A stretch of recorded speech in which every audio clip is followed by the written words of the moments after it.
go.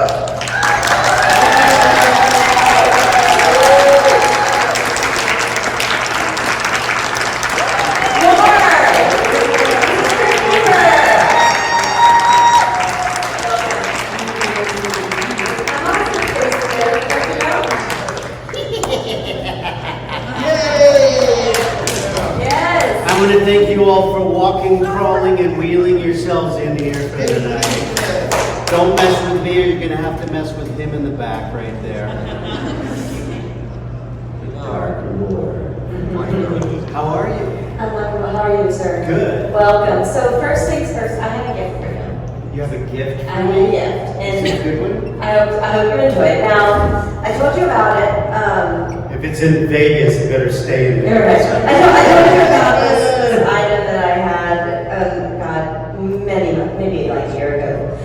But I went out and I dug it out and I found it. So when I was 10 or 11 years old, I marched into the Scholastic Book Fair with my $10 and proudly bought Jokes.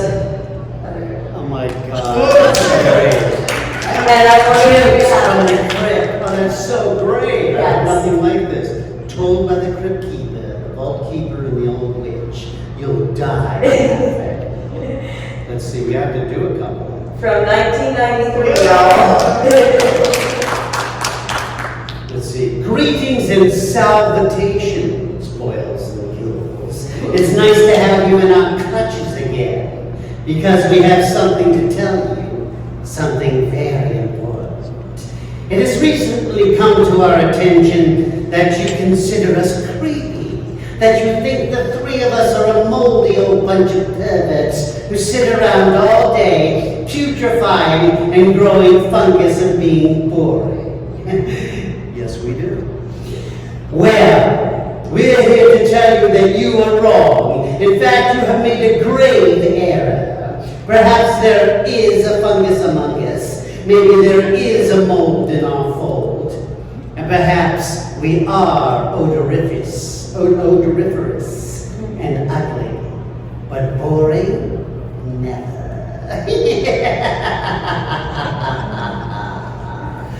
I love that. Yeah, read it. Just pick a random joke. Okay. Yeah. Why did the Cyclops give up teaching? Because he only had one pupil. What do you call a mortician's place of business? A box office.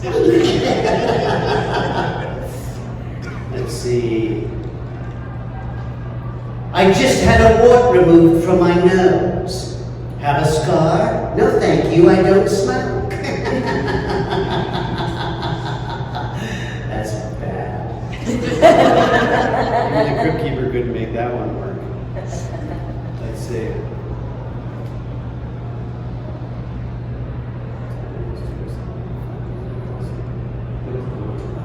What did the mortician sing after a particularly nice funeral? Oh, what a beautiful morning.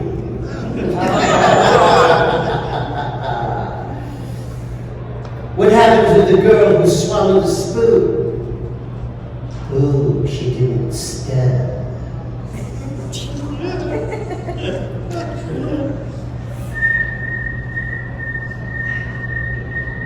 Crickets. These are jokes, folks. These are jokes. They're jokes for a fourth grader, though. What did the missionaries give the cannibals? Their first taste of Christianity. That's a good one. We'll finish on that one. Thank you. That's amazing. I hope you enjoy it. I will. Add to your collection. I will. It's amazing because I got to do. Thank you. Don't pull back. It's amazing because I pretty much got to meet each and every one of you this weekend. I always love that when we're at one of these conventions and it's just not all transient faces, that we actually get to hang out a little bit. Got to talk to everybody, and it was a lot of fun for me. A lot of people don't know this about me, but I'm a huge horror fan as a kid, and I collected tales from the Crypt comic books. I probably had a number of pre-code comics that my mother unwittingly gave away to some kid down the street, not knowing that she gave away my college education. any particular favorite story from the comics? You know, there was this one that was about, and I don't think we never did it as an episode. I couldn't tell you what the name of the episode was. I just remember that it had a see-through casket where the guy could see out, and he was alive, and nobody knew that. Everybody thought he was dead because he was, you know, in some kind of suspended thing. And I remember that really darkly, you know, over the years. But I used to love Alfred Hitchcock Presents. That was such a good show because he was kind of like a crypt keeper, wasn't he? You know, he was always telling back. It was the whole deal. You know, what the crypt keeper was, you know. Our favorite hosts. Yes. You know, I was honored at a number of years ago at the Cincinnati Horror Hound. They have the Horror Host Hall of Fame there in Cincinnati. I didn't even know it existed, and they surprised me by inducting me into the Horror Host Hall of Fame.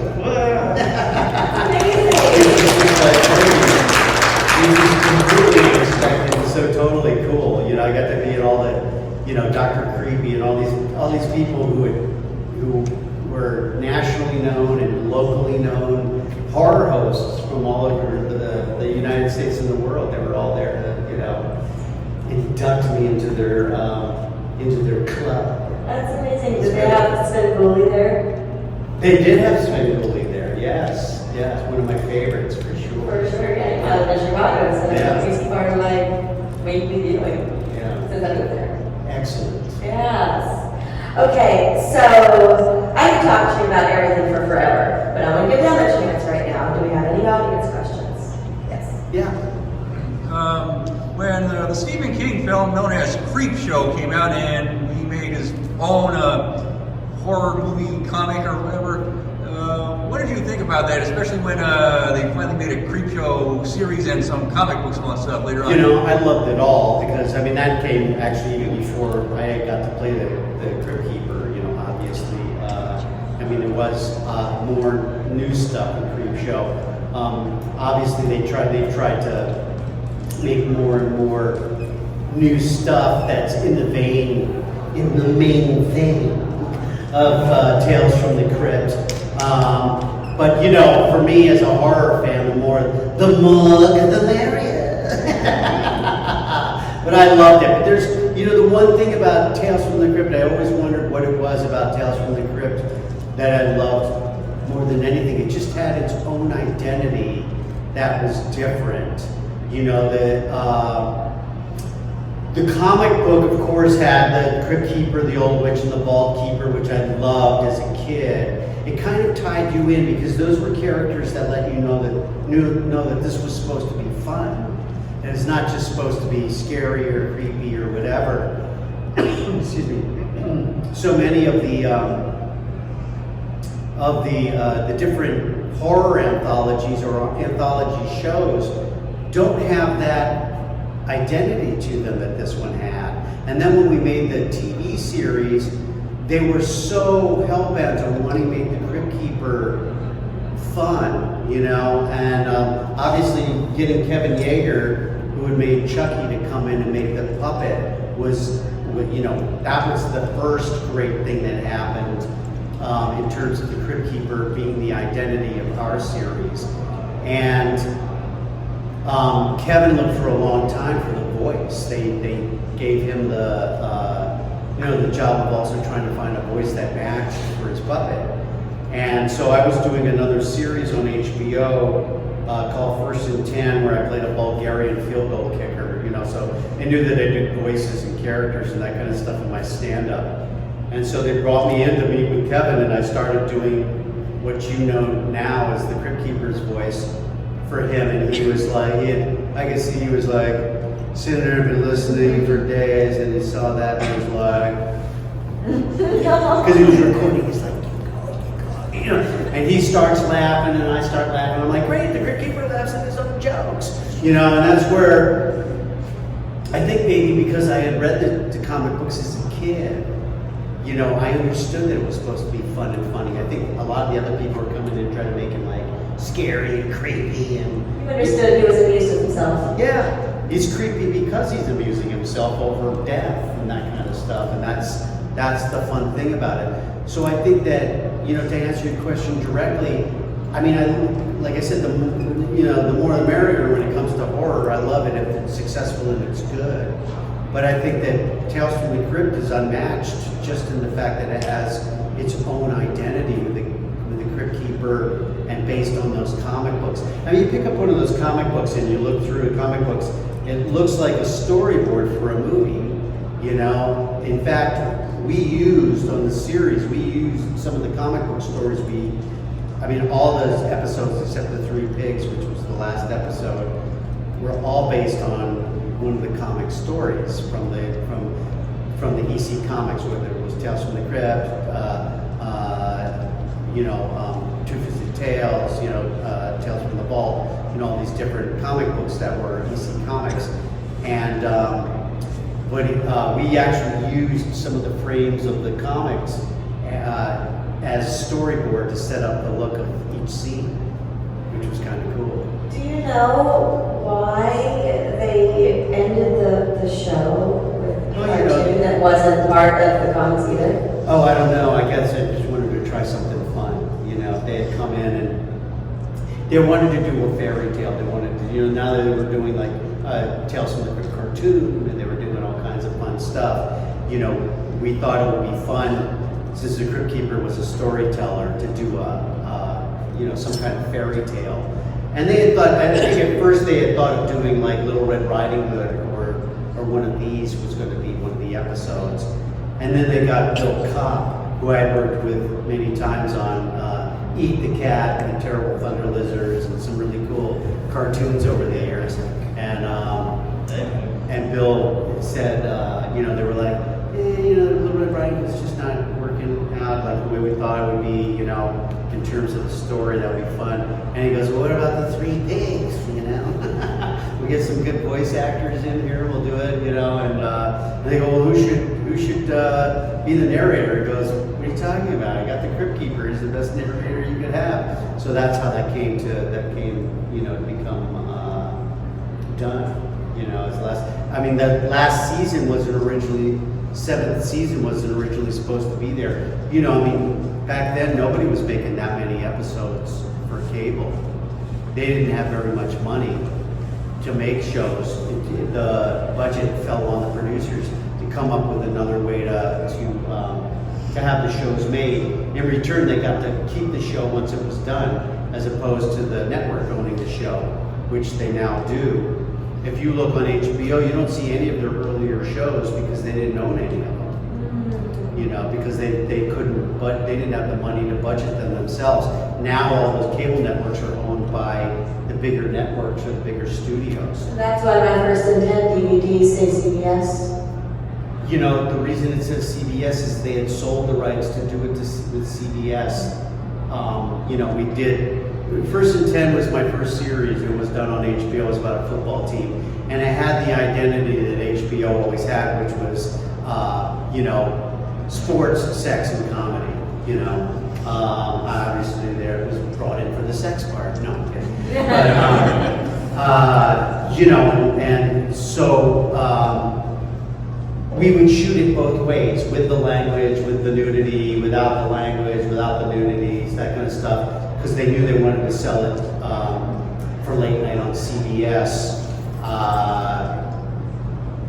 in syndication, which of course would have been some nice residuals for me.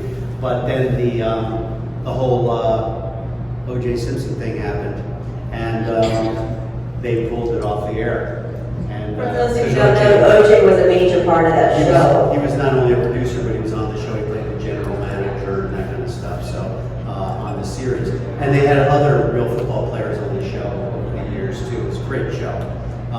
Don Gibb, who we all know from Revenge of the Nerds, was on the show. He played the linebacker. Come on, Tom Graham, let's go out and go to a party. But it was a fun show to do.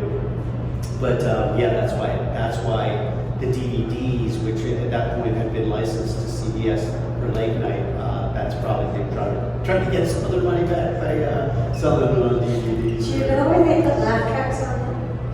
They added that, yeah. Why? I do not know. It doesn't work. It's stupid. It I don't really know. sounds bad. You're preaching to the choir. And I saw Showing that the show was originally one camera it was film. a comedy, but it wasn't a sitcom. It had serious scenes where Yeah. guys were, Yeah. were addicted to steroids trying to stay, in the game of football and stuff like that, and got killed, and I mean that kind of stuff. Obviously, again, I was part of the comic relief, had the craziest storylines, but I loved your fiance. oh my God, yeah, played by Valerie Landsberg, played my transsexual wife. She goes, just so you know, Zagreb, I used to be a man. He goes, that's okay, I used to be communist. But some really bizarre stuff. Time to dance in the Philippines. Yeah, I thought I was having a fever dream. I had no idea that I you saw- watched this once at First and 10, first of all. I own it. I watch it. But I saw it first run. It was close to being first Tubi? run. No, It's on Tubi. when I was a child with my grandmother. Oh, you saw it. Yeah, me. When I was a child with my grandmother, and It's on Tubi now, you can watch I it. don't listen to it, but But just to finish one thought before you go on, was that when they edited them for regular television, I think they thought they had needed to pace it up or whatever, and so for part of play it more for the fun, and so some of the episodes they added a laugh track to. It was like, oh my God, this is not what we did. no, and it's not the feel. And I was like, 'cause I was young when I saw it for the first time, and I'm like, and then 20 years later, I was like, was this there before? No. I don't think it was, You're not imagining it. my 10-year-old brain Your maybe was years wrong. of drugs were not playing tricks Oh on my you. God. Thank God. Yeah. Okay, this darling. You'll be next. I officially Go ahead. I didn't know who you were pointing at. I'm a huge fan of the Crypt Keeper. Thank you. Your voice is the voice of what I remember from my childhood. I love Bordello Blood. I love Demon Knight? Demon Knight. Thank you. Is the Crypt Keeper animatronic or puppet? He was both. He was both an animatronic and a puppet. That's a great question. There's a style of puppetry in the Japanese theater, the kabuki theater, called buraku. And if you've seen it, it's like the guys are in a black shroud and they're moving like almost a full-size puppet across the stage like this. Like one of them's moving the arms, the other one's moving the head. And the guys, even though there's people in these shrouds behind them, you don't notice them. You watch the puppet. That's the style of puppetry that they were using with the Crypt Keeper. One person, Van Snowden, worked the head back and forth and also worked the right hand. And then another actor, puppeteer, moved the left hand, so they would do the hands together like this and coordinate it. It took 3 guys to do the animatronic face. One actor, puppeteer named Brock Winkless was his name. He's no longer with us. Nor is Van Snowden. Sadly, they both died pretty young, but had really, really great careers. I mean, they did some of the small dinosaurs in Jurassic Park, the puppet versions of them, and that kind of stuff. They're really amazing puppeteers. But his job was to do the mouth, and he had a headgear. And when he would move the headgear on his head, it would move the Crypt Keeper's mouth up and down. But then he had this other thing with toggle switches to move this part of the mouth. So it'd be like, hello, creeps, how are you? The kind of thing. And then somebody else had to make the face and the eyes and the tongue move on the face. But to have that many different puppeteers all coordinating to make the one character come to life was amazing. That's how good they were. But so I could go into the studio and record for them, like a rock video. The rock video, it's usually the artist is lip syncing to the song that they pre-recorded. Well, this is no different. I would pre-record, my performance. They would see my performance, sometimes even record it so they could get kind of like what my movements were or what my body rhythms were. And then all the puppeteers could rehearse together. But at some point they got so good at it that, like Brock, who's just doing the mouth, the other guys could do whatever they wanted to do. But he'd sit there watching me, and I would slow him down just a bit. And he would go, hey, slow him down just a bit. And he'd be like that far behind me, you couldn't even really tell. So we could actually even do like live interviews with the Crypt Keepers. It was pretty amazing. They were pretty amazing puppeteers. I imagine nowadays they might try to do something with CGI or something, or but it you know, they could probably even make it look like it was a puppet so that it would fool the audience. But to me, one of the best things about the Crypt Keeper and why so many people were attracted to it as kids was that it was a puppet. You know, what kid's gonna walk by TV and not want to, you know, hear that voice, see that face, and want to watch it no matter how scared you are of it? It's like a roller coaster. I like to use the analogy, it's like a roller coaster where people go, oh, let's go on that roller coaster when you're a kid, and you're like, I'm not going on that thing. That's fucking scary. No, I'm not going on that thing. And then you finally do go on one, and you're like, I want one bigger. I want one scarier, you know? And I think that, you know, the Crypt Keeper is kind of like that, you know? You know, I think back then there were two types of children. There's the ones that liked cartoons and animation, that was not me, and the ones that liked the puppet shows. You know, the Fraggle Rock and all the Jim Henson shows, and me, I was in love with this Canadian show called Today's Special, which is creepy as fuck, but now I watch it. And I show people this, and they're like, and you know, and that's something that attracted me to it in the first place when I was 8 years old. It was a puppet, but I already loved creepy ass puppets, I find out. I loved it all. I loved puppets, you know, I mean, the Ed Sullivan show back in the day, that show you how old I am, was a variety show on Sunday nights and everybody watched it. The Beatles were introduced on that show back in the day. But he had a little puppet named Togo Gigio. He was a little Italian mouse. And you couldn't see the puppeteer because he was in the dark behind it. But he was a little, hello lady, how are you? And he would switch up his ears, and I was like, Mom, I want a Togo Gigio. You know, and then like Toy Barn or one of the stores, Toys R Us, whatever, had like a little version of Togo Gigio that you could play with at home. But I loved ventriloquist dummies. Yes.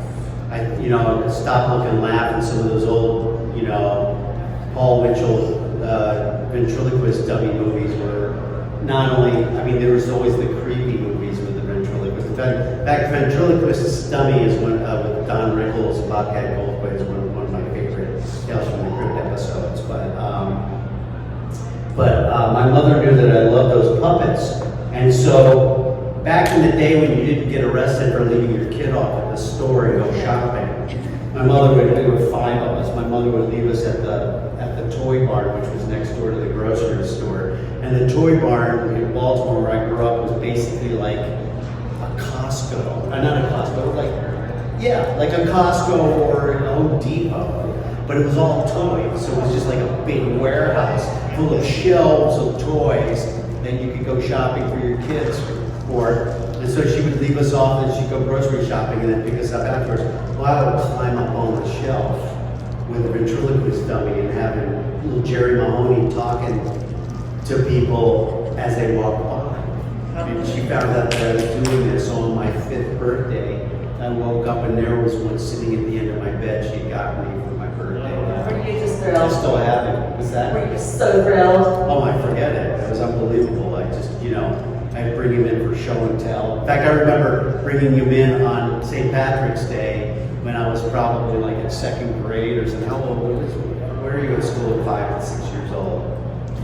Kindergarten or 1st grade? Yeah, maybe kindergarten. But I remember bringing him in and taking like wrap something around, like my mom had sold black cloth and I made like a kilt for him, and he had already had a green jacket and he had red hair, and I brought him in for St. Patty's Day and did him with a little Irish accent. These are the little things that like made my career. Used to irritate the shit out of my family, and now they don't tease me because I make a living doing it, you know. For also sharing the stories about your mom. Thank you. Yeah. My mom was amazing. My mom used to make me costumes. She made her own clothes. She was just like one of those everything moms can do everything. But she she, I'd be like, I want to dress up like a knight. Okay, so she took an old piece of paneling from down the basement and cut a shield and took the old wood burning set that we used to make wood burning with it and wood burned a griffin into it, so I had my own shield and stuff like that, but yeah. You had a question. Yes, I was wondering if you were ever gonna do a live show like you did years ago at Knott's Berry Farm in California. Oh gosh, I loved that. That was so much fun. Elvira and I used to do all the commercials for them, and then they had instead of a stunt show, which would be the rest of the year, they did like a slasher stage show where it was like a stunt show on stage for everybody to see, and it would, I don't know, they could probably show it every hour, once an hour or something like that, like a stunt show. And the Crypt Keeper would pop up. I had pre-recorded stuff, and they had a floppy version of the Crypt Keeper pop up on the stage, and people would have like road slash, and the audience would be covered in blood. It was like a Gallagher concert in Waterloo or something. And it was so much fun to be standing in line, and the Crypt Keeper would be talking to you. And but they had licensed it from the guys that showed when my guys had the licensing to the show. And the only reason that they don't do it, once they got established, they didn't want to pay for any of that stuff anymore. It's like they get cheap. It's like, last time I went to Universal Horror Nights, I was so looking forward to it. They didn't hire all those actors. Instead, they just had a bunch of people dressed up like The Walking Dead. And I was like, I get it. Walking Dead is very popular, and you own it, you're advertising it. But it's like, I want to see all the other stuff. I don't just want to see a bunch of zombies. When zombies can't move fast, they don't scare you. It's like, so it was a lot of fun. But maybe one day, we've never been able to get the rights back from EC Comics to do more stuff with Tales from the Crypt. As I was telling somebody this morning, after 30 years, when you're doing a show, the producers that produce the show, the guy who used to do all the merchandising for us is no longer with us. People, I was young when I started doing the show. They were old. But, obviously they did some really cool stuff over the years, but it's a shame we don't have the opportunity to make more stuff. Maybe one day, I don't know, I just keep praying, most of us, and this happens all the time in our business, by the way, a franchise winds up in somebody else's hands, and they wanted to do another version of Tales from the Crypt, but they didn't have access to the puppet that we had, because that belonged to my producers. But they couldn't do anything new with the puppet because they didn't have the rights to Tales from the Crypt anymore. So it's kind of a catch-22 situation. But I love doing stuff live myself. I mean, I started in the theater performing on stage. In fact, I had shoulder surgery. People are like, "What happened to you?" I go, "Probably falling down the steps 8 shows a week for laughs in some show that I did or something." Trying to do the Jim Carrey School of Funny. I don't know. Beat the crap out of myself, and I'm paying for it now. But it's like Kane Hodder, who obviously was a stunt guy on top of an actor.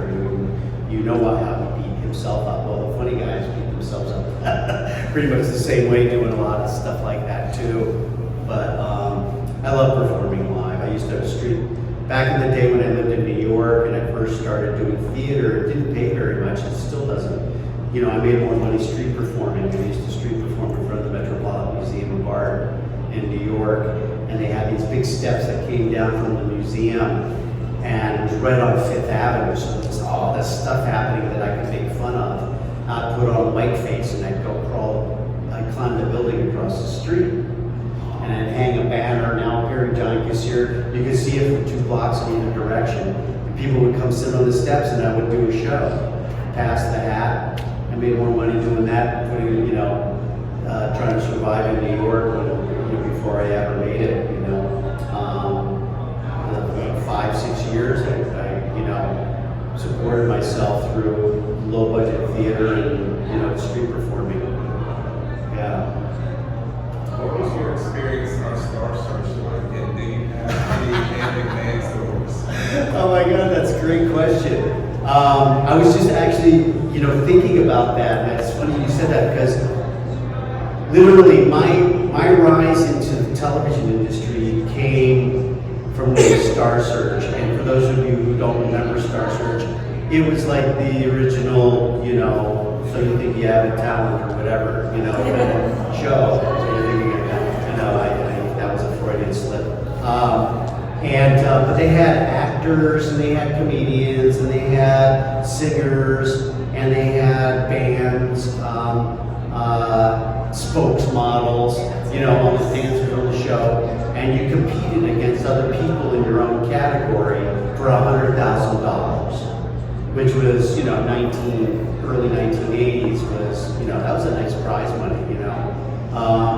So that was completely off the radar of my brain, but I had gotten in an off-Broadway show, it was a musical about stand-up comics. And how many people know Dreamgirls, the musical Dreamgirls, which is about these three singers and how they come together and they become famous and, and it's a musical. Well, this was similar, but it was about stand-up comics. It was a musical, and it starred me along with Scott Bakula, who was just starting out. You all know Scott from Quantum Leap and from CSI New Orleans and all these great shows. And another guy, Jerry Colker, and I played the kind of like an Andy Kaufman kind of very kind of suicidal, weird comedian, who did jokes about death, stuff like that, which was kind of foretelling of me winding up being the crypt keeper. But he'd come out on stage dressed up like a monk and pretend to mime hang himself, and then tape record the audience's reaction and walk off, stuff like that. And so I was doing the show. It was a hit off Broadway. Finally, I was in something that everybody started to know who I was, at least in New York. And these people came up to me after the show and they said, "We want you to be on Star Search." And I go, "Well, I know what that is, but what do you want me to do?" I go, obviously I'm in a musical, I can sing, but I can't sing like Sam Harris, who was on the show at the time, killing it. I mean, this guy can sing. I was like, I can't sing like that guy. They go, no, why don't you come on as a stand-up comic? I said, I'm not really a stand-up comic, I'm playing a stand-up comic. They go, well, you can win $100,000. I'm like, fuck, have you seen my act? I'll be working on it tomorrow.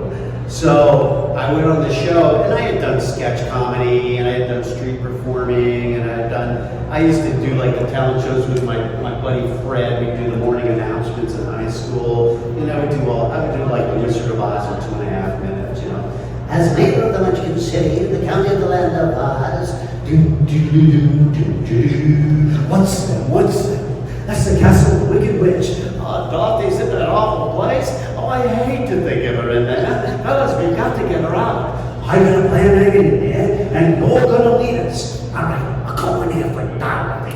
Wicked Witch or no Wicked Witch. The gods or no gods is just one thing I want you fellas to do. What's that? Lock me out of it.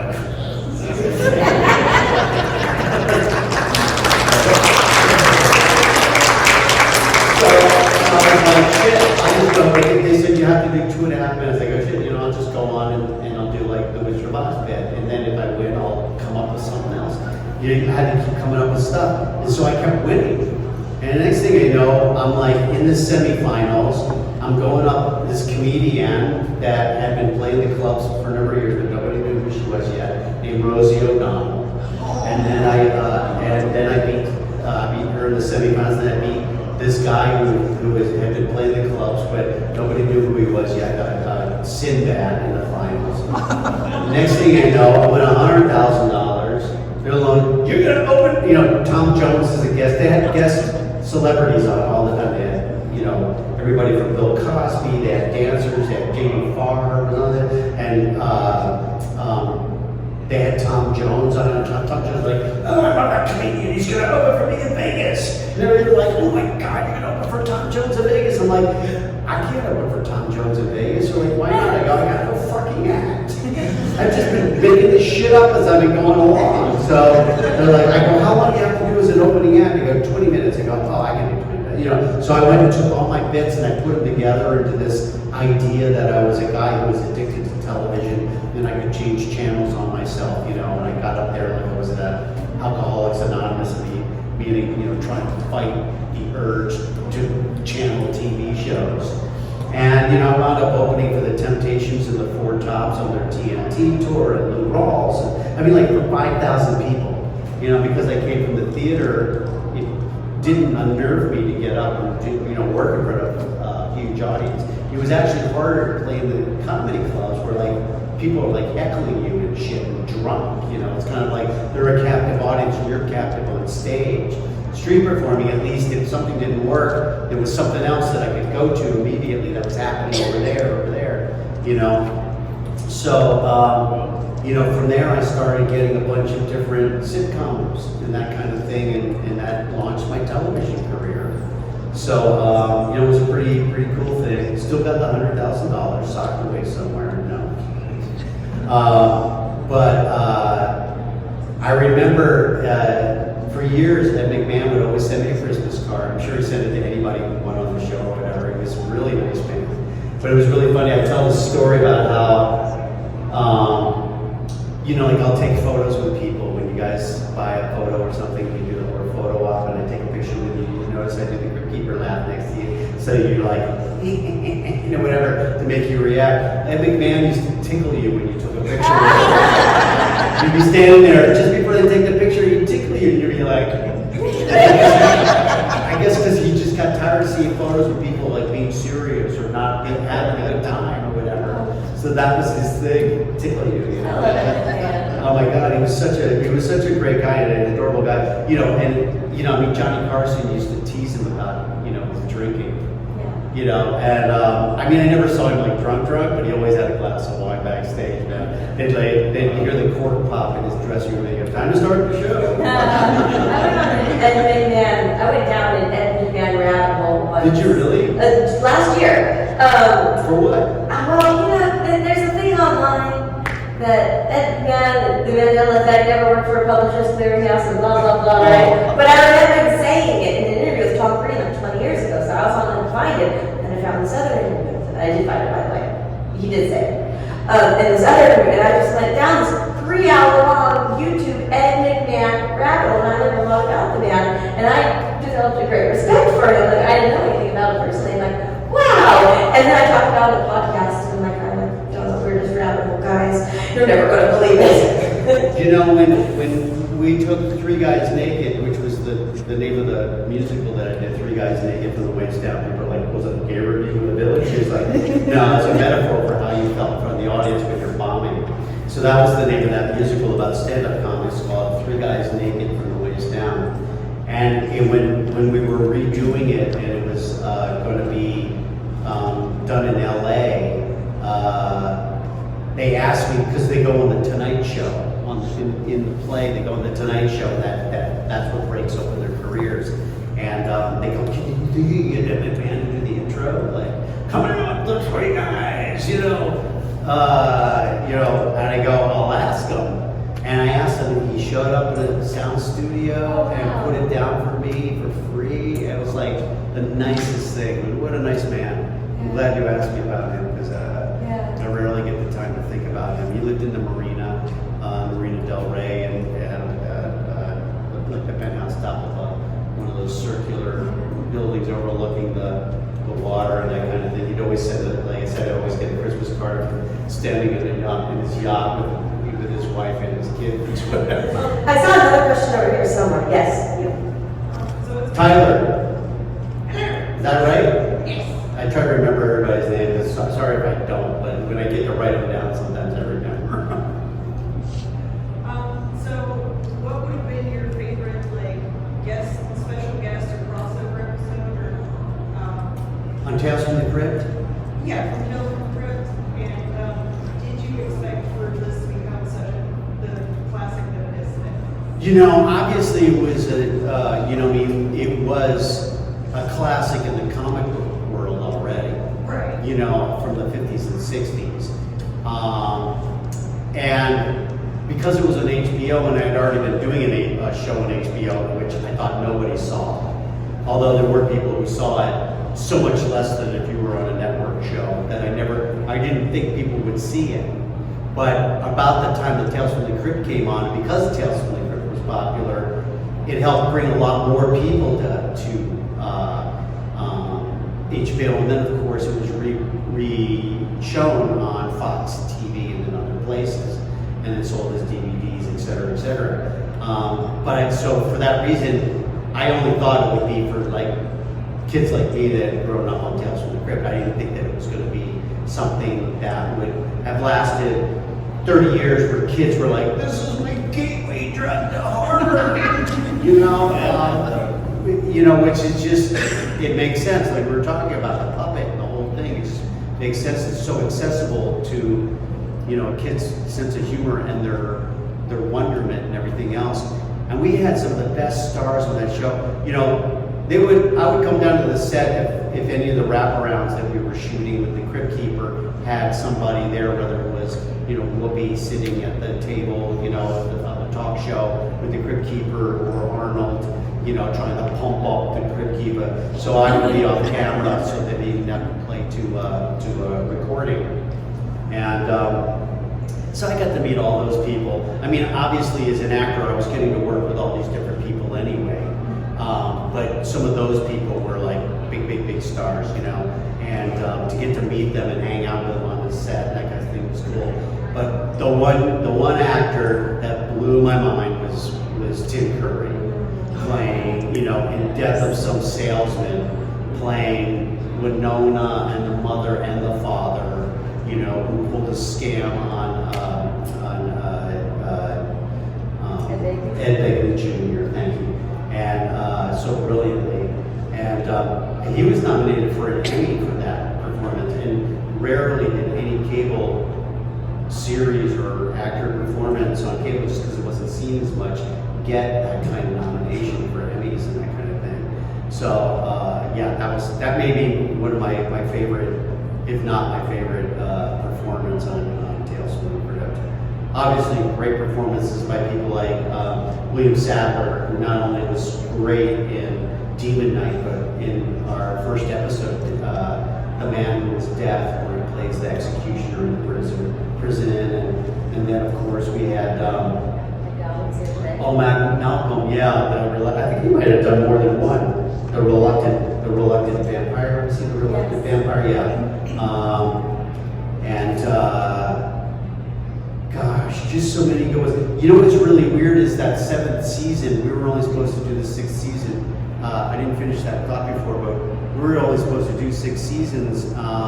And that Oils Well That Ends Well that I started was supposed to be the last episode. But I don't know where that wound up being shown. It may not have even been one of the other seasons, but it started becoming popular in England, so they said we want to see more. And they go, well, it's expensive, we don't have money to make more. They go, well, we'll come up with the money. So they went and shot it over there. If you look at the actors, and they're not my favorite episodes, because they didn't quite get the humor. They didn't get the humor that you don't need to gild the lily to play this kind of acting. You play it serious, it's already funny on top of it. They were like overacting it because they thought that's what you had to do for that style of acting, which is what they do over there, which is great, but that's not what this was.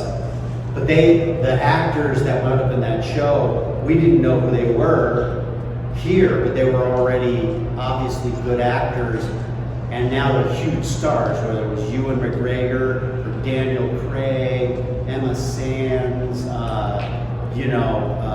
Tim Roth. I mean, there's amazing actors that are now like big, huge movie stars, stuff like that.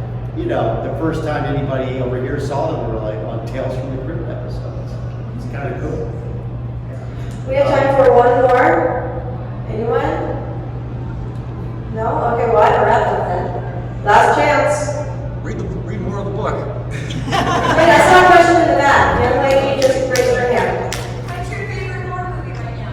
My favorite horror movie right now? Oh gosh. That's tough because I'm a real purist. I love the really fucked up ones like, like The Exorcist, where they feel like, you went to church and now you're going to hell kind of thing, Those ones really were very visceral, Rosemary's Baby and Exorcist and Omen. And those were the really scary ones to me. I like slasher films, but they were never really my bag, in terms of that. Gosh, it's a hard question now because some of them are hysterically funny, whether it's, Fridays at Freddy's and, or, Art the Clown. I mean, it's so creepy, but it's just gross, I mean, it's creepy and I like watching it. You can't not watch it if you're into horror, but it's still, again, not my favorite stuff. Gosh, now, the Scream movies are fun because they make fun of horror movies, they're always fun. Do you have a favorite, era? 80s, 70s, 60s? What's interesting about the different eras is that they also were trying to make fun of what was going on politically. Yeah. Like all, back in the days where we were all fighting about atomic bombs and stuff, they were doing stuff like The Blob and Attack of the 50-Foot Woman and, that kind of sci-fi stuff. And then, of course, Women's Lib is coming, the next thing Jamie Lee Curtis is doing Winter's Wives, in a horror movie, and women's, women power and that kind of thing, which is kind of cool. I mean, what would be really, it would be fun to kind of see a political horror movie now. That would be fun. What would be really fun to see is a horror movie like Housewives of Beverly Hills.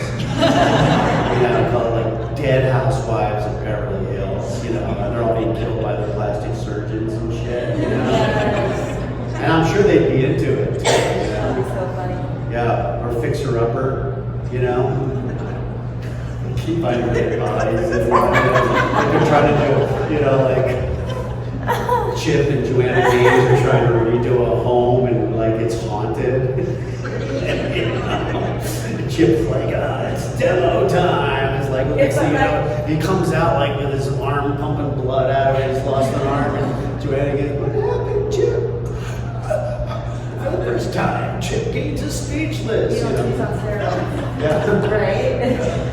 Amazing. I'm sorry I don't have an answer for that because it's just so hard to think of ones that have really crushed it recently where I'm even the Roger Corman stuff is classic. I watched that as a kid. I mean, the Universal horror monster movies were my favorite as a kid. Anything with a theremin, But, the Roger Corman stuff, especially with Vincent Price, whether it was, House of Wax or, The Tingler, Mask of the Red Death, yeah. Do you have a favorite remake of an old classic? Oh, gosh.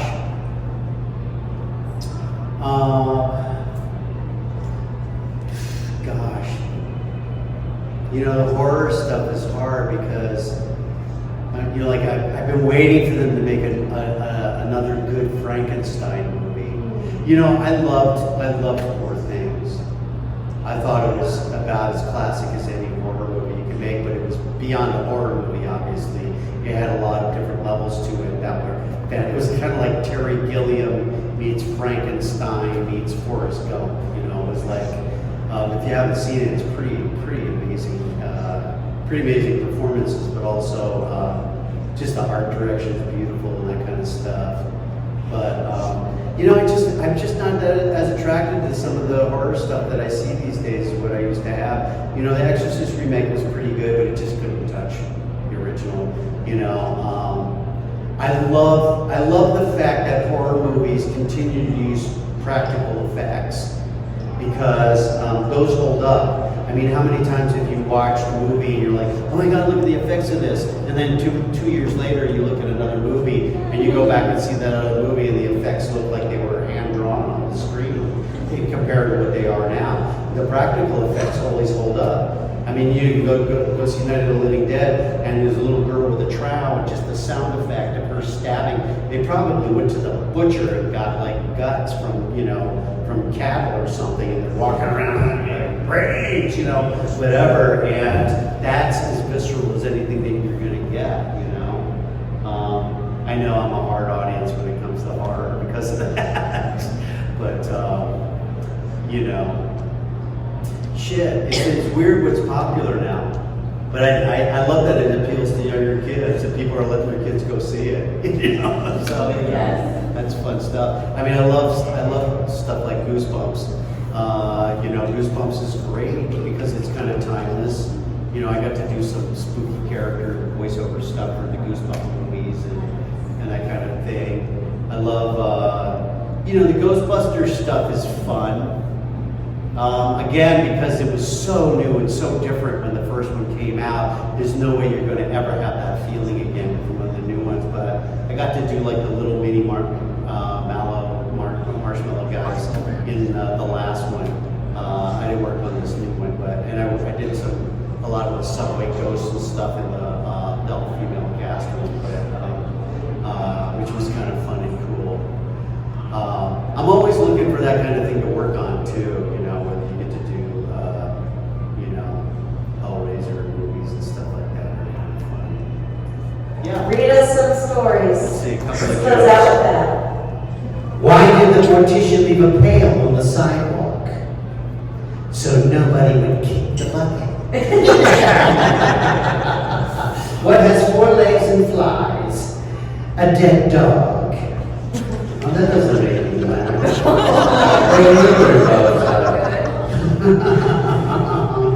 Oh, come on. See what goes. Ho, ho, ho, clunk. Santa Claus laughing his head off. Oh, okay. What is the most popular TV show among ghouls? Name that tomb.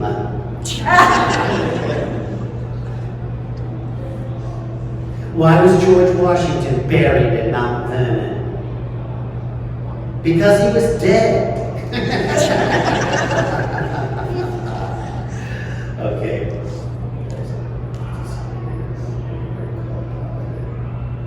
Okay, no, that's not true. They didn't say it was a good book, guys.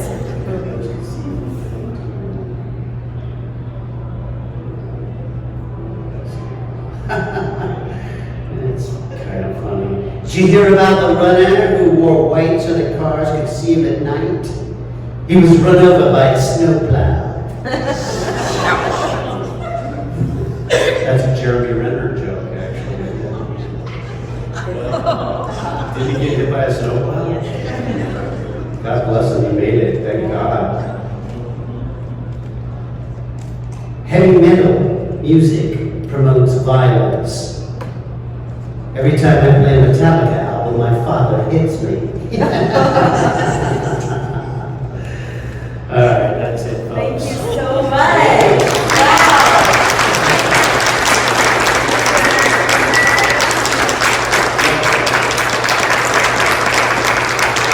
Thank you guys so much.